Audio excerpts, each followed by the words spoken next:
মানুষটি হঠাৎ আবিষ্কার করল তার শরীর ধীরে ধীরে ছোট হয়ে যাচ্ছে। একসময় তার উচ্চতা ছিল 6 ফুটেরও বেশি, কিন্তু এখন সে তার 5 ফুট 3 ইঞ্চি উচ্চতার স্ত্রীর চেয়েও খাটো হয়ে গেছে। শুরুতে পল ভেবেছিল বয়সের কারণে হয়তো একটু খাটো হয়ে যাচ্ছে, তারই বিষয়টিকে তেমন গুরুত্ব দেয়নি। কিন্তু দিন যত গড়াতে লাগলো পরিস্থিতি ততই ভয়াবহ হয়ে উঠল। এখন সে এতটাই ছোট হয়ে গেছে যে বাড়ির পোষা বিড়ালের চেয়েও ক্ষুদ্র। প্রতিদিন বিড়ালটি তাকে শিকারের মতো তাড়া করে বেড়ায়। স্বামীর নিরাপত্তার কথা ভেবে স্ত্রী বাধ্য হয়ে বিড়ালটিকে বাড়ি থেকে বের করে দিল, কিন্তু পলের শরীর দ্রুত আরও ছোট হতে লাগলো। এক সময় সে এতটাই ক্ষুদ্র হয়ে গেল যে বিছানায় উঠতেও পারত না। স্ত্রীও আর তার সঙ্গে একই বিছানায় ঘুমানোর সাহস পেল না, কারণ ঘুমের মধ্যে অসাবধানতাবশত পাশ ফিরলেই হয়তো তাকে পিষে ফেলতে পারে। অসহায় হয়ে পল শেষ পর্যন্ত মেয়ের খেলনার ঘরেই থাকতে শুরু করলো। প্রথম দিকে বিষয়টা তার কাছে বেশ মজারই মনে হচ্ছিল, কিন্তু সে জানত না ভয়াবহ বিপদ ইতিমধ্যেই তার দিকে এগিয়ে আসছে। বাড়ি থেকে তাড়িয়ে দেওয়া বিড়ালটি একসময় বিড়ালের ছোট দরজা দিয়ে আবার ঘরে ঢুকে পড়ল। বিড়ালটিকে দেখে পল ভয়ে লাফিয়ে উঠল। হঠাৎ সে একটি ধারালো প্রান্তে আঘাত পেয়ে আহত হয়ে গেল।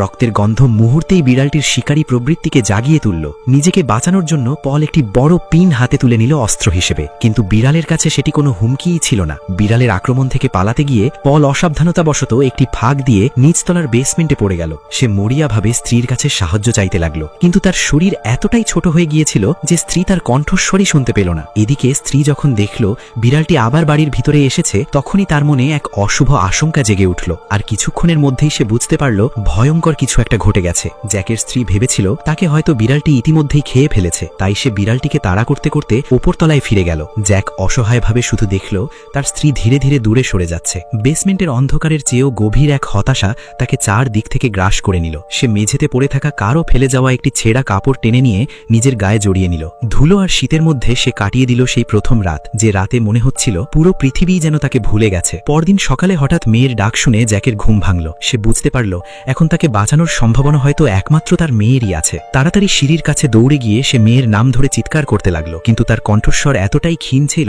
যে এই বিশাল জায়গায় প্রতিধ্বনিও সৃষ্টি করতে পারল না। ঠিক তখনই মেঝেতে পড়ে থাকা একটি চক তার চোখে পড়ল। সে দ্রুত সিঁড়ির ধারে নিজের নাম লিখে দিল, কিন্তু তার কাছে বিশাল মনে হওয়া সেই লেখাটি স্বাভাবিক মানুষের চোখে ছিল কেবল মেঝের ওপর আঁকা একটি এলোমেলো দাগ। শক্তি জোগাড় করার জন্য জ্যাক হঠাৎ 1 মাস আগের একটি ঘটনার কথা মনে করল। বেসমেন্টের এক কোণে সে একবার একটি ইঁদুর ধরার ফাঁদ পেতে রেখেছিল।